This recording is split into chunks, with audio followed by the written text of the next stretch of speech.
So today we will be discussing about finding the percentage, base, and rate in a given problem.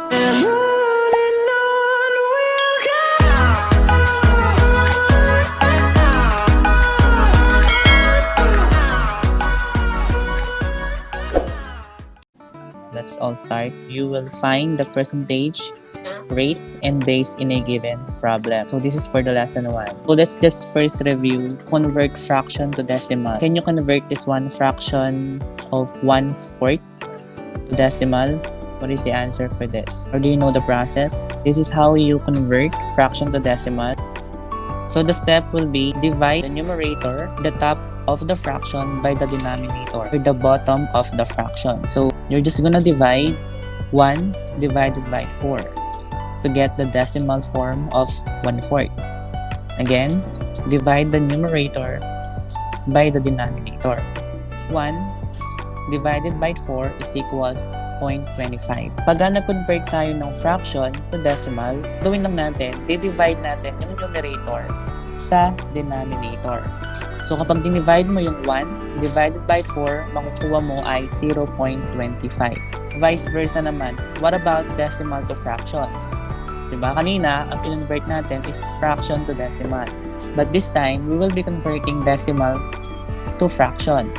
So, same example, we have 0.25 here, or these are the steps for us to convert this into fraction. Naglagay tayo ng denominator ng 1 sa baba. So, we're just gonna multiply this into 100. So, 0.25 times 100 is equals to 25. 1 times 100 is equals to 100. That's why we got the 25 over 100. After nun, divide lang natin yung both numbers by 25, or yung sa may GCF nila, greatest common factor nila. So, the greatest common factor is 25. That's why we got the 1/4. Ngayon naman, percent to decimal tayo. Yung percent to decimal, medyo madali lang siya. Time 25% na example. So, you can divide 25 by 100 or move the decimal point 2 places to the left. So, move lang daw natin ng decimal point to the left. So, nakita nyo yung 25 na to. Halimbawa, meron tuldok dito, 25 and then decimal point. Move lang natin siya to the left.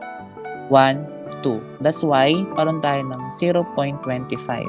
Nag-move lang tayo pakaliwa. Pag naman decimal to percent, mag-move tayo ng dalawang move pakanan naman. Since we're getting the percent to decimal, pakaliwa tayo. Since decimal na to, tatanggalin na natin ng percent.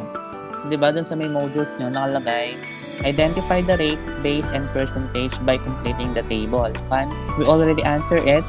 1/4. The decimal form of 1/4 is 0.25. The percent form of 1/4 is 25%. Okay, so for number 2, we have the given 0.44.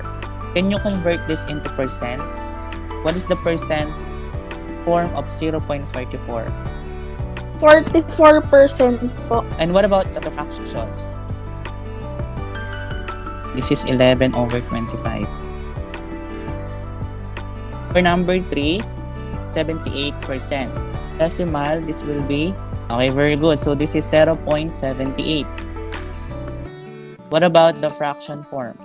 Multiply both numbers by 100 and then divide nyo lang sila sa GCF nila after. 39 over 50.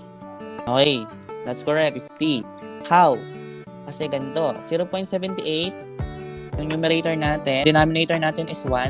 So, multiply natin by 100. So, 0.78 times 100 is equals to 78. 1 times 100 is equals to 100, right? 78 over 100. Divide natin yung both side by 2. Kasi yun yung GCF nila. Greatest common factor nila is 2. That's why we got the 39 over 50. Here na yun, let's move sa number 4. Itong number 4 natin medyo complicated siya. So as you can see, thousands na to. 0.125. Instead na imumultiply natin to sa 100, imumultiply natin siya by 1,000. Kasi yung percent madali lang eh. Ano yung sagot mo sa percent? By the way. 12.5 po. Okay, very good. 12.5. 1 over 8. Okay, very good. 1 over 8 is the answer for this. Bakit siya naging 1/8? Paliwanag natin yan. Naging 1/8 siya kasi When we multiply, 0.125 times 1,000 is equals to 125. 1 times 1,000 is equals to 1,000. This can be simplified. So, yung 125 over 1,000, divide natin yung both numbers by 125. Bakit sa 125 natin siya dinidivide? Kasi yun yung greatest common factor nila. That's why we got the answer 1 over 8 or 1/8. Number 5, given example, 8.5%. We convert this into decimal form, we have 0.085. Now, what is the fraction form for 0.085? 9 over 100, let's see. Sino ba yung may sagot bukod sa 9 over 100? See if 9 over 100 is correct. The answer is 85, 1,000, or 17,200. Bakit naging ganun yung sagot? Kasi kapag minultiply mo yung 0.085 sa 1,000, 85, right? And then, 1,000 times 1 is equals to 1,000. So, 85 over 1,000. Ang GCF nila ay 5. Ang GCF ng 85 at 1,000 ay 5. Kaya ang sagot natin ay 17,200. Yung sagot, 85 over 1,000. Or 17 over 200. Now, let's move to our topic. Finding the rate, the base, and the percentage. This is the formula that we will be using. P is equals B times R, where P is equals to percentage, B is equals to base. This represents the whole or the original amount. And then the R is equals to rate or expressed in percent. Let's identify the rate, the base, and the percentage. So, what is the 60% of 55? So, again, identify natin dito kung ano yung rate, kung ano yung base, at kung ano yung percentage. Kami nakita kayong percent symbol, it's gonna be our rate. Pag may nakita kayong off, it's gonna be the base. And then, what is the percentage? Is yung percentage natin, yun yung hinahanap. Now, look at this one. The formula to be used is P is equals to B times R. P is associated, the percentage is associated with the word is. Ayan yan. What is the number? Is the number, diba? It is associated with the word is. Base is associated with the word of. Then R, or with the symbol percent. So in the given example, 60% of 55 is equals to so this is the equation that we will be using. This is the rate, the base, and the percentage. Step 2, change the percent to decimal form. That's why kanina pinag-aaralan natin yung pag-change ng percent to decimal and decimal to percent. Ano ba yung decimal form ng 60%? So that's gonna be 0.60. 0.60 times 55 is equals to n. So after that, pag multiply natin yan, 0.60 times 55 is equals to 33. So the answer will be 33. The answer is 33. It is called a percentage. It is the 60% of 55. Percentage is another number that represents the percent of a number. So halimbawa dito, out of 55 tests, 60% yung nakuha mong tamang sagot. 60% na yon is equivalent to 33. So meaning, sa out of 55 na test, 1 to 55 na test, naka 33 ka sa exam. Now, percentage is a part of a whole. Parte lang siya ng whole. Halimbawa sa 1 to 55 test, naka 33 ka.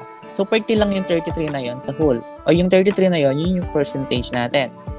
The whole or total is the base, while the number with the percent or the percent symbol is what we call the rate. From the problem, we have learned that 60% of 55 is 33.